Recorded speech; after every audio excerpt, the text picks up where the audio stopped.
Now to the whole question of quangos. How many do we actually have? How much do they cost the taxpayer? How many have been abolished since the government first promised that it would streamline these agencies? Might any changes be too costly in terms of the disruption that would cause? Well, there's several questions that we asked Philip Boucher-Hayes to take a look at. And first, he dealt with that issue of exactly how many quangos we have. The amazing thing, Mary, is that nobody actually really knows. We haven't been able to keep account of the way that the quangos have been proliferating. They have been growing so fast. The think tank Task estimated a few years ago that there were 832 of them and that they had a combined budget of €13 billion and employed some 17,000 people between them. In the first place, they are, of course, very useful flack catchers because politicians, as we see day in, day out, get to point the finger of blame or responsibility at a government agency rather than at their own department. But more importantly than that, I think, they're a very important source of political patrimony. Individual ministers have it in their power to make over 2,500 appointments directly to the boards of these various quangos. Many of the individuals, of course, who take on these jobs will be suitably qualified, but there is also very little doubt in the course of the last 10 years that many of the people appointed to the boards of quangos have been nakedly political appointments. Posts. There's no mistake that we saw during the period of the last 10 years. Lots of people like, let's say, trade union officials being appointed to various quango boards, and this would undoubtedly have helped grease the wheels of the partnership process. We would also have seen an awful lot of Fianna Fáil supporters being rewarded for their loyalty with similar appointments. It's worthwhile, I think, to remind ourselves of exactly how many appointments individual ministers have gotten to make in this area. The Minister for Health comes out on top here with almost 500 appointments in her gift.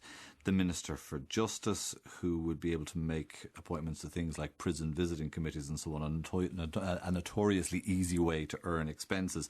The Minister for Justice has 325 appointments in his gift, trying to make 227 appointments. That's an awful lot of jobs for the boys. You used a figure, an estimated figure of 832 quangos. Now, back in one of the budgets in 2009, the emergency budget, I think, in April of that year, Brian Lenihan said that 41 of the 832 plus quangos were to be abolished. So what progress has been made? Very disappointing progress here. Only 16 of the ones that the Minister indicated were up for the chop or up for rationalisation are gone. And there was a little bit of double accounting here on the Minister's part because when he made this announcement, many of them were scheduled to already go anyway. So what they have managed to achieve, I suppose you would consider to be like picking pretty low-hanging fruit from the tree. Anyway, you've had things like the mergers of the Censorship of Publications Board with the Office of the Film Censor, or combining of the back office staff of the Equality Authority and the Human Rights Commission. It hasn't really achieved a huge amount budgetarily, and it can't have been too hard to push through in the first place. Well, are they gone, or are they being subsumed with their full staff complement into other organisations and other quangos? Well, like the Educational Disadvantage Committee. Wait for this, its term of office ended in 2005 anyway, and it hadn't spent any of its budget in the 2 years before the Minister abolished it. Yet the Minister gets to put it in the column of successes of quangos that have actually gone. Also one like But did it have a staff? Prior to 2005, yes. Since then, no, it hadn't been spending any money. The National Adult Learning Council has gone, but they last met in 2003 and they hadn't been given any funding since then. The Centre for Early Childhood Development Education was given a 3-year mandate in 2005, so that would have run out after 2008. And then where they have actually achieved closures, controversially, like the Combat Poverty Agency, as we reported on this programme, because there was a lease on the Combat Poverty Agency's offices that couldn't be broken until the end of 2011, it continues to cost us, even though it is gone officially, it continues to cost us €400,000 without us actually getting anything for it. Setting up new Quangos. Yeah, as fast as they're rationalising, merging or abolishing, they're actually proposing creating new ones as well. The revised programme for government committed the government to the creation of 17 new Quangos. Some replaced existing bodies, like the Protection Review Tribunal replaces the Refugee Appeals Tribunal, but then you have some entirely new ones like the Forum on Female Participation in Sport. Or there's another one I thought was quite interesting, was the National Monitoring Committee to Protect the Linguistic Identity of the Gaeltacht, which is what you would have thought that the Department of Community Equality and Gaeltacht Affairs should have been doing in the first place. But no, we need a forum on it.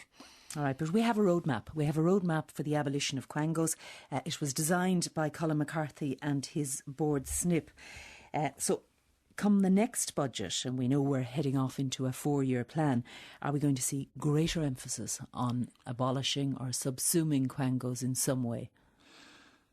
We're already hearing an awful lot of talk very similar to the talk that we heard back in 2008 when Quangos were being targeted by the government, and talk like we heard in the Minister's Emergency Budget of April 2009. You have Junior Minister for Labour Affairs, Dara Calleary, has been saying very recently that the future of the Quangos is on the table, but didn't actually commit himself to very much specifics. No doubt a few will be targeted in the budget. But there's an awful lot, as you suggest, in the roadmap that has already been pointed out to them that they could do that they haven't done. On board, SNP Noonan made 33 suggested rationalisations which have been largely ignored. Fine Gael's Leah Varadkar suggests that there are 70 which could actually be achieved very quickly and very easily. These are popular targets. They're popular things to chase after. It makes for great headline kind of stuff. And it is often very difficult when a case is made by some of these bodies as to why they should continue to exist, to see that, yes, you can cull them instantly, straight away, just wipe the board clean of them.